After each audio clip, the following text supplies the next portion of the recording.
Ya estamos de regreso en nuestra última patita, no, ni tan última patita, si recién son 5 para las 11 de nuestro programa. Tenemos a la tremenda invitada que viene todos los miércoles. Oye, una grande, tengo aquí a la María Elena Duarte, psicóloga.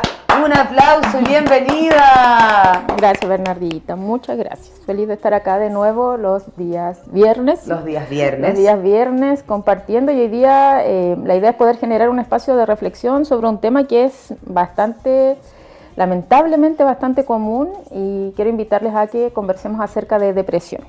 Totalmente. Y antes de comenzar, también hacer el llamado a la gente para nuestro número de teléfono 522-21-21-22 o también en el hashtag Atacama Despierta, por si tienen alguna duda, consulta para la María Elena. Es el momento de hacerlo. María Elena, sí, es un tema bien, también es un gran abanico también, porque a veces, muchas veces hay depresiones que están, cierto, que se les hace, se descubre, la persona va al médico, se hace su terapia correspondiente, psicológica, psiquiátrica, pero también mucha gente sufre de depresiones silenciosas que no, o que también uno dice, uno no sabe que las tiene. Hablemos un poco a grandes rasgos de qué es la depresión. Bien, la depresión, la verdad es que comúnmente utilizamos el término depresión para nombrar cuando estamos tristes, ¿sí? Es común que uno diga, hoy amanecí deprimido, ¿no es cierto? Me siento deprimido por tal cosa. Pero hay que saber muy claramente que la depresión es un diagnóstico clínico, ¿sí? Que es distinto a estar triste. La tristeza es la expresión de un estado emocional que es esperable como respuesta a situaciones de pérdida. Sí, pero no necesariamente la tristeza es depresión, y eso hay que clarificar. La depresión es un diagnóstico clínico que tiene, podríamos decir, tres grandes ámbitos de manifestación. Uno que está relacionado, como ya hemos visto los viernes anteriores, con características más como de tipo fisiológicas, podríamos decir, que afectan, ¿no es cierto?, nuestro desempeño. Por ejemplo, dificultades para dormir, porque no duermo mucho o porque duermo mucho, dificultades en la alimentación también porque estoy comiendo mucho o dejando de comer, dificultades en todas las rutinas, podríamos decir, de autocuidado básicas que tenemos, que debiéramos desarrollar. Cuando ya hay ciertas rupturas en la rutina de estas, sí, es porque algo está pasando. Claro, a eso tenemos que prestar atención para poder determinar qué es. Hay un segundo gran ámbito de características o manifestaciones que están relacionadas con temas a nivel cognitivo, como por ejemplo dificultades de atención, de concentración, a veces pérdida de memoria. Y un tercer gran ámbito que está relacionado precisamente con la falta de motivación, con una característica central que es la pérdida de la generación de placer por la realización de actividades que realizaba antes. Es decir, cuando dejo de hacer cosas porque ya no me generan...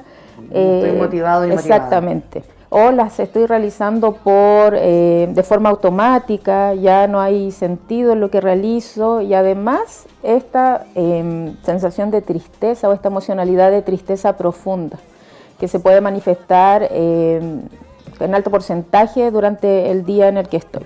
Entonces tenemos estas tres grandes características o presentaciones, ¿sí?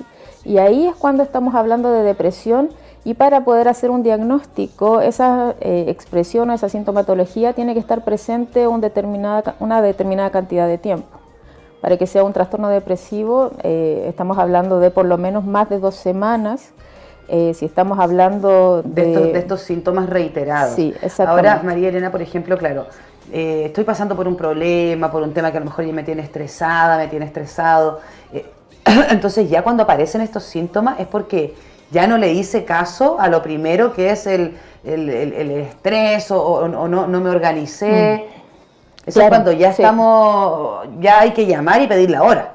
Claro, lo que hablábamos las veces anteriores, que generalmente cuando vivimos una situación de estrés que no está trabajada o que está cronificada, las respuestas que se van viendo a lo largo del tiempo tienen que ver con presentación de síntomas ansiosos o de síntomas depresivos.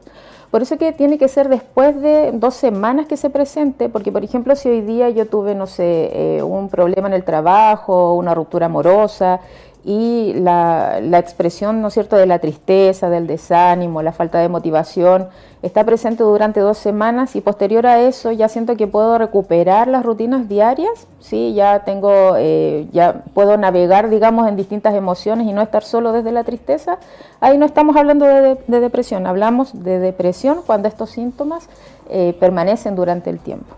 Por un tiempo prolongado. Sí, sí. Y ahí también es importante conceptualizar que si bien hablamos de trastornos depresivos, ¿sí?, que pueden surgir, por ejemplo, en forma específica a partir de una situación, también podemos encontrar otro tipo de manifestación de la depresión que es conocida como distimia, que es cuando tenemos este ánimo depresivo, melancólico, pero que permanece por más de 2 años. Y ahí es muy importante hacer esa revisión porque a veces nos encontramos con personas que sienten que durante mucho tiempo, casi como una característica de personalidad, entre comillas, casi como que fuéramos tristeza. Exactamente, todo el tiempo. Exactamente. Ahí también hay que consultar porque es posible que exista a la base esta condición de distimia que requiere ser tratada, ¿sí?, y que absolutamente va a mejorar la calidad de vida que tienes. Claro, porque uno uno se da cuenta al tiro, la verdad, o sobre todo en personas que somos un poco más energéticas, inmediatamente, claro, hoy estoy durmiendo más, ando más, y es verdad, eso pasa a ser como, no, es que ella es como más piola, claro, ella es tranquila, ella es como así como que no se inmuta mucho, no se ríe mucho, y a lo mejor realmente está pasando por un cuadro depresivo. Sí, dijiste algo bien importante. Al principio hay depresiones que pasan más inadvertidas y también las manifestaciones son distintas, no son tan claras como las que yo señalé, por ejemplo, en niños, niñas, adolescentes. Estas manifestaciones quizás se observan de otra forma cuando ocurre un cambio bien drástico en la forma como ese niño o niña se expresa, ¿sí?, en el nivel de energía que tiene. Y ahí hay que revisar también cuáles son los gatillantes. A veces tiene que ver con los vínculos que están establecidos. Si, por ejemplo, con niños o niñas tenemos una sobreprotección que hace que anule de algún modo la posibilidad de autonomía, o por otro lado vínculos que están bastante lejanos y hay una sensación de desprotección. Entonces cualquier cambio importante en la conducta y en la emocionalidad de un niño, niña, adolescente, no hay que dejarla pasar, ¿sí? A veces lo que hacemos es decir, no, si ya se le va a pasar. Sí, es parte de estarle del pavo. Sí, sí, tú hablabas de la conversación que tuvieron con Angélica, la directora de Pedacito de Cielo, esto de escuchar a los niños. Los niños tienen cosas que decir y generalmente tendemos a minimizar su emocionalidad. Entonces ahí es donde se nos pierde decimos, no, si no entiende, no, si no escuchó, y retienen absolutamente todo. De hecho, se complican también de ciertas situaciones. Entonces, por eso yo hago el llamado, porque a mí también me sucedió, entonces, de escucharlo, de decirlo. Yo me acuerdo que en mi época alguna vez hasta me callaron en una mesa, si los niños no hablan en la mesa. O sea, cero conciencia de que sí pueden, pues los niños y niñas tienen una opinión, y es mucho más, yo siento que es mucho más certera, porque viene más desde la emoción, es una interpretación de la realidad más inocente. No sé si estoy muy equivocada. Sí, o sea, tienes razón, es una interpretación de acuerdo a la etapa vital en la que está, porque uno también, en esto uno podría hacerse la pregunta como al revés, ¿en qué modo, en qué etapa un niño pasa a ser persona? Porque parece que eso pasa porque cuando faltamos el respeto a los niños, es como que pensáramos que a partir de una edad pasan a ser personas claro, que requieren respeto a su dignidad y derechos, pero en realidad, como hemos conversado otras veces, un niño o niña tiene el mismo respeto a su dignidad y derechos, tenga un mes, tenga 40 años. Entonces, si nosotros nos basamos en eso, vamos a poder estar también más presentes a cuáles son estos cambios, por ejemplo, y a no minimizar esos cambios que estamos observando. No es que se le va a pasar, no es que no importa, sino que algo está sucediendo en una persona que tiene cambios tan drásticos como los que señalábamos. María Elena, con respecto, me parece súper interesante abordar un poco esto de cuando entran en la adolescencia, en la edad del pavo, ¿cierto? Que hay bastantes cambios, ahí vienen todas, ya están más grandes, entonces vienen muchas preguntas y respuestas en base a sus vidas, no sé, algunos que se criaron sí con mamá, otros no, en fin. Yo sé que no hay una receta, ¿cierto? Pero ¿cuál sería el camino más adecuado para enfrentar esta adolescencia también, que hoy por hoy con los tiempos es súper también diferente, es más rápida, estamos en realidad en un arma de doble filo las redes sociales, entonces, ¿cuál sería como el camino adecuado en lo que podamos generalizar? Yo creo que sí hay una ley de vida, que si nosotros la respetamos, nos puede ayudar a poder detectar situaciones, y es que no hay que perder el vínculo. Parece ser que cuando las personas entran a la adolescencia, se transforman, ¿no es cierto?, en este ser, en esta persona que uno no logra comprender desde este mundo más adulto, y por lo tanto a veces lo que hacemos, no todas las personas, pero a veces lo que hacemos es alejarnos, ¿no es cierto?, dar el espacio. Pero yo creo que ahí hay un malentendido, porque lo que no se debe romper precisamente es ese puente comunicacional. Claro. En otros días lo hemos conversado, la clave para poder entrar o estar conectado con el mundo adolescente es que el adolescente o la adolescente, las adolescencias, puedan tener la certeza de que pueden hablarnos de lo que sea, sin que lo primero que venga de vuelta sea un reto, sino más bien el escuchar. El tratar de comprender y entender cómo esa persona está viendo el mundo en ese momento, claro, para ayudarle a encontrar las respuestas que necesita. Pero ¿qué es lo que hacemos? Vamos como con el sermón, el reto, el no escuchar. Entonces, ¿qué aprende la otra persona sabiamente?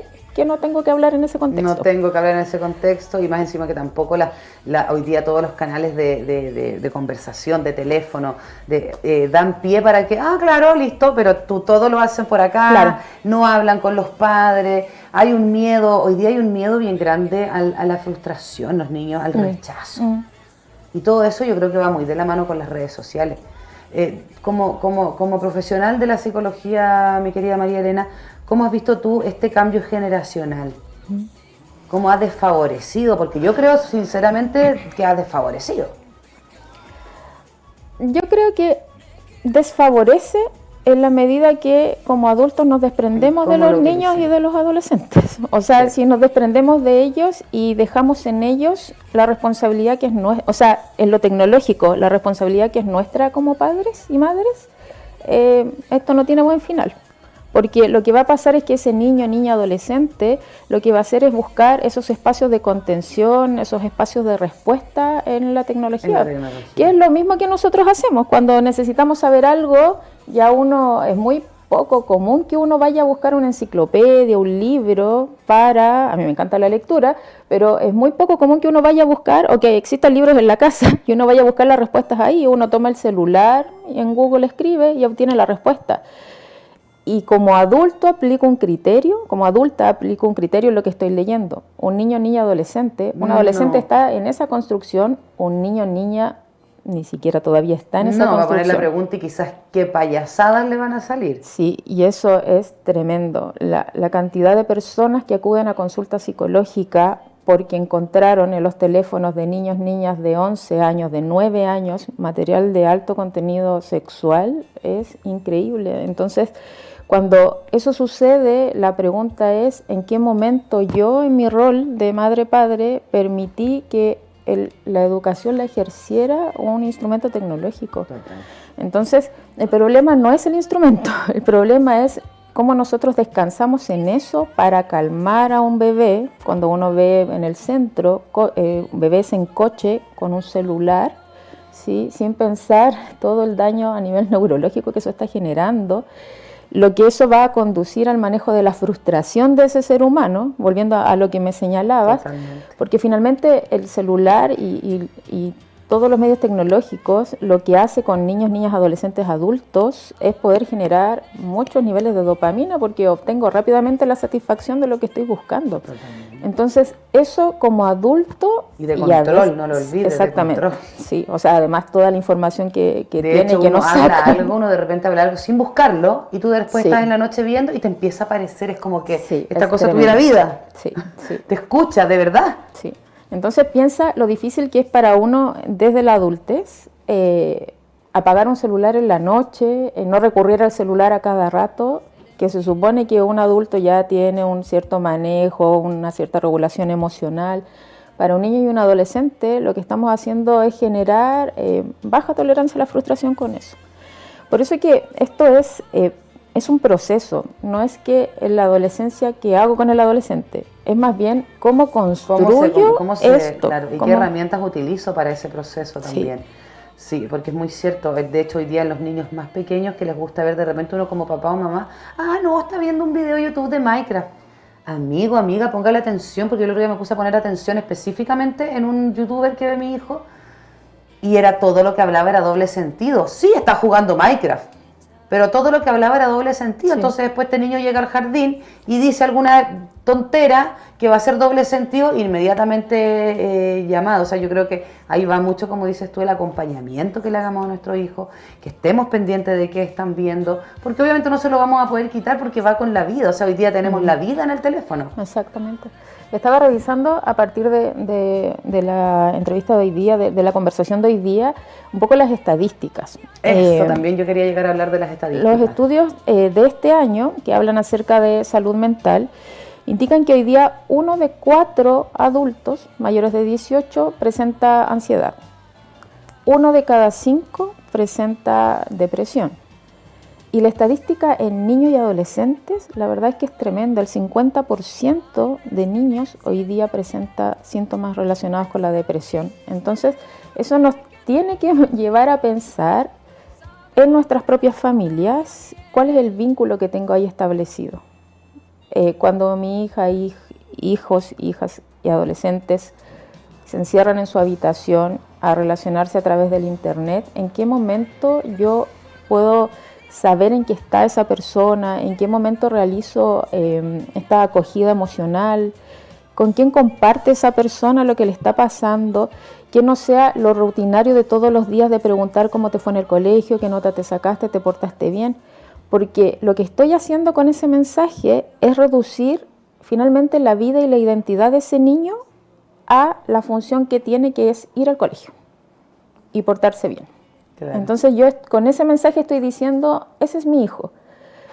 Y sé que otras cosas más es mi hijo o mi hija. Sé qué cosas le gusta, qué música escucha, qué piensa de la vida, qué sueña, cuáles son sus miedos. Entonces, me gustaría que ojalá a partir de esta reflexión revisáramos un poco esas prácticas que tenemos, porque la vida la vivimos tan rápido y tratamos como obviamente de mantener todo bajo control, que existan, que los niños se porten bien, que no nos llamen tanto del colegio, pero la vida es eso y más, es saber finalmente qué personas viven en la casa, quiénes somos de verdad, cuáles son los sentidos que tenemos construidos, y como decía, tenga 5 años o 40. Y finalmente, cuando uno revisa, por ejemplo, lo que pasó en pandemia, después de la pandemia muchas parejas se separaron, hubo muchos quiebres familiares, hubo una exacerbación de los problemas de salud mental y también de la violencia intrafamiliar, porque encerrarnos implicó tener que mirarnos y saber finalmente que quizás con la persona que llevo, no sé, 20 años viviendo, al mirarnos me doy cuenta que en realidad ya no somos quienes pensábamos que éramos. Implicó tener que saber en qué cosas, cuáles son los intereses de mis hijos. Entonces miremos un poco, si decidimos vivir en familia, quiénes somos, qué queremos, hacia dónde vamos. Querer retomar las prácticas también antiguamente. Hoy día uno hasta almuerza manejando. Sí. Entonces, de repente estar sentado, conversar y más allá, las preguntas van más allá de cómo te fue, a lo mejor, no sé, cómo te sentiste hoy, no sé, cosas así. Yo creo que igual, también como familia pasamos obviamente por cosas así, pero sí, por ejemplo, a mí me ha pasado mucho también como profesora de teatro, de repente estar conversando con él, no, mi hijo, no. No sé qué, entonces tampoco seamos tan cegatonas. Yo soy de las mamás que a mí, no sé, me llaman y yo inmediatamente, Borja, ¿qué hiciste? A él primero, porque yo sé el niño que tengo. ¿Te fijas tú? Ay, pobrecito, me va a decir, mamá, siempre me pones de ejemplo.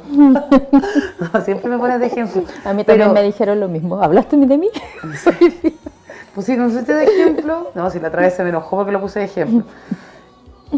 Pero es verdad esto de generar instancia antes de llegar a cuando ya esté adolescente y esté encerrado en la pieza o encerrada en la pieza en el teléfono. Nosotros antes de eso ya debiésemos saber qué sí, qué cosas ve mi hijo, con quién habla, quiénes son sus amigos. Es que eso es salud mental. Si cuando hablamos de salud mental, estamos hablando de eso, de salud. No estamos hablando de psicólogos, psiquiatras, estamos hablando de las prácticas que nos hacen vivir bien. Hablamos de psicólogos y psiquiatras cuando esto ya está desbordado y requerimos una ayuda externa, ¿sí? O cuando requerimos, a lo mejor no por una problemática de salud mental, sino que porque queremos trabajar en procesos de crecimiento personal. Pero salud mental es volver a mirarnos a los ojos, es realizar prácticas que tengan que ver con autocuidado, es el cuidado físico y mental. Entonces, es importante preguntarse, por ejemplo, durante la semana, con toda la vorágine y todo lo que corremos, ¿en qué momento me puedo sentar a tomar una taza de té tranquila? ¿En qué momento puedo sentarme y sentir mi respiración? O sea, si eso, que es básico, no encuentro la respuesta, estamos hablando de un problema que nos va a llevar a un problema de salud mental. Cultivamos relaciones de amistad reales. El otro día con una amiga me comentaba el tema, hablábamos el tema del WhatsApp, por ejemplo. ¿Cuántas relaciones reales de amistad hay ahí? Si yo decido sacar el WhatsApp, ¿quién me va a llamar por teléfono? ¿Cuáles son los vínculos reales que tenemos? Porque estamos llenos de información. Nuestro WhatsApp, estamos en 1000 grupos, tenemos la ilusión de que estamos conectados con mucha gente. Pero el vínculo real, ¿cuál es? Sí, pues totalmente. ¿Quién es el que me llama para saber si estoy viva, sana, cómo pasé mi fin de semana? Esos son factores de protección que pueden ayudar a que uno no desarrolle síntomas depresivos. Piensa que los síntomas depresivos están muy ligados a la pérdida de los vínculos y también a la pérdida del sentido, de esto que veíamos, ¿para qué me levanto todos los días? Sí, y también replantearse un poco de repente la vida en cuanto a los adultos. A veces nos estamos viviendo para trabajar. Si bien es cierto, es muy importante, obviamente hoy por hoy más que está todo tan caro, es muy importante cómo vivimos, pero siento que también hay momentos que, no sé, el otro día por ejemplo encontré un lugar en mi casa donde me puedo sentar y puedo ver el sunset, la puesta de sol súper linda. Es un lugar súper feo, pues de hecho había una silla media botada, eran como 2 sillas juntas porque estaban media rotas, pero sabéis que encontré tan lindo ese espacio y ahora lo agarré de que cuando llego a la casa me pongo a ordenar cosas, veo los niños, nos vamos para afuera porque me ayudan a hacer cosas en el patio y me instalo. Y de ahí podemos ver, porque ya del quincho que tenemos ya no se puede ver, porque mi suegro puso como algo para el viento, para que los niños no queden todos ahí llenos de tierra. Entonces perdimos el sunset, pero ahora lo encontré en un rincón feo, pero se ve una cosita hermosa. Entonces hay cositas que vamos dejando tanto de lado. Lo mismo de mamá, compremos un helado, y a veces hasta yo, no, que voy súper apurada, no sé. Oye, ¿qué me cuesta parar y comprar el heladito 500 pesos y nos vamos a ir conversando que si está rico? Si no, por último van a ir tomando helado y no pegado en la pantalla. Entonces son cosas que pudiésemos retomar. Lo mismo acá, a lo mejor bueno, aquí a mí me encanta mi región. Oye, caminar un poquito, si estás en la ciudad tenés Caucari, que está bonito. Si vives fuera de la ciudad hay tantos cerros bonitos.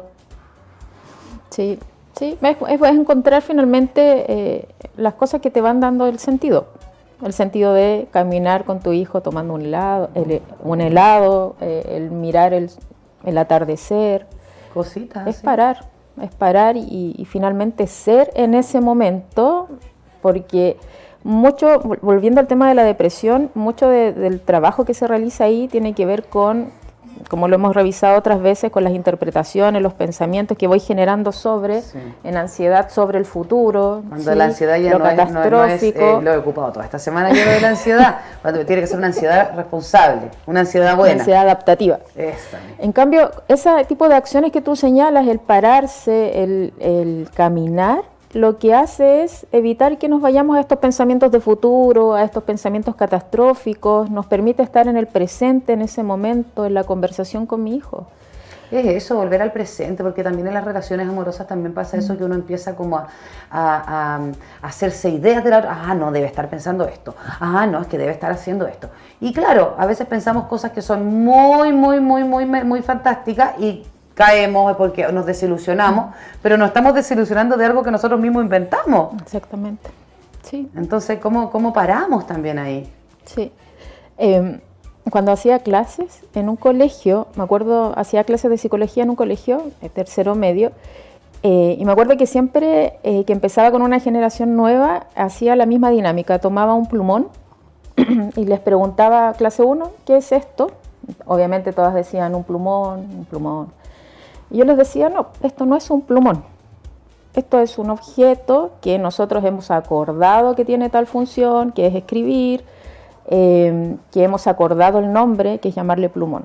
Pero si este mismo objeto yo lo llevo, no sé, a una tribu perdida, donde no está contaminada con nuestra cultura, sino que tiene sus propios desarrollos culturales, perdida me refería como geográficamente en relación a nosotros. Ese objeto va a tener otra función, va a tener otro nombre, a lo mejor va a ser un objeto ceremonial en el que se van a pintar solo los elegidos, o va a ser un elemento para machacar fruta. Con ese ejemplo yo quería transmitirles que finalmente nosotros armamos las ideas, nosotros armamos los sentidos y significados, nosotros en conjunción o en común con quienes estamos, con la sociedad. Ese mismo poder es el que tiene los pensamientos que vamos armando, lo que tú vas diciendo. Cuando me armo ideas de una relación, cuando me armo ideas del futuro, y eso es lo que va generando, ¿no es cierto? De hecho, el director me estaba hablando recién, la voz de mi cerebro, porque yo soy algo parecido a Riley con el Gabriel acá adentro, de que hay una película donde a unos indígenas le cae una botella de Coca-Cola. Sí, es cierto. Sí, y también la vi. Y es lo último que botella de Coca-Cola. Sí. Uy, sí, esa película me acuerdo. Antigua. Sí, bien antigua. Sí, vamos a recoger el carnet. Cuando salgamos de acá recordando eso, Gabriel, tu carnet quedó debajo de la mesa. Sí, pero es eso. Finalmente le vamos dando sentido y ese es el poder que tenemos y es maravilloso. El problema es que actualmente no nos damos cuenta que finalmente todo tiene que ver con las ideas que están en nuestra mente, con las creencias que vamos instalando. Y si estas creencias son creencias que afectan nuestra autoestima o creencias que están basadas en distorsiones cognitivas como el catastrofismo, como la minimización, si no nos damos cuenta de ese poder, difícilmente vamos a poder transformar nuestra propia realidad. Y no caer en una depresión. Claro, y ahí aparecen los problemas de salud mental. Al final el llamado es ese, parar un poco, detenernos, vivir, conocer a nuestra gente, y mirarnos a los ojos, que es tan importante. Hay gente que hoy día es tan apurada que no mira a los ojos. Ay, yo no tengo confianza con la gente que no me mira a los ojos, pero es que es verdad. María Elena, agradecerte nuevamente, qué rico siempre estar haciendo estas bajadas a la realidad de problemas que son hoy día súper de hoy por hoy, o sea, fome que sea así, pero tenemos a grandes profesionales como la María Elena que nos puede ayudar, que nos puede encauzar en el camino, ¿cierto? Así que muchas gracias por estar hoy día con nosotros. Muchas gracias por invitarme y nos vemos. Nos vemos la próxima semana. Yo igual siempre le hago un llamado a la gente a que nos llame o por el hashtag Atacama Despierta. También nos haga sugerencias, a lo mejor, oye, me gustaría saber de esto, me gustaría hablar de esto. Sí, sería muy importante que nos propongan temas para poder abordar. Así que muchas gracias, María Elena, y aquí junto a María Elena nos vamos a nuestra última pausa, una pequeña pausa comercial, y ya volvemos con nuestros últimos invitados con una cuequita, con un pasito, con un piecito de cueca. Nos vamos a ir en un ratito más. No te vayas de nuestras pantallas.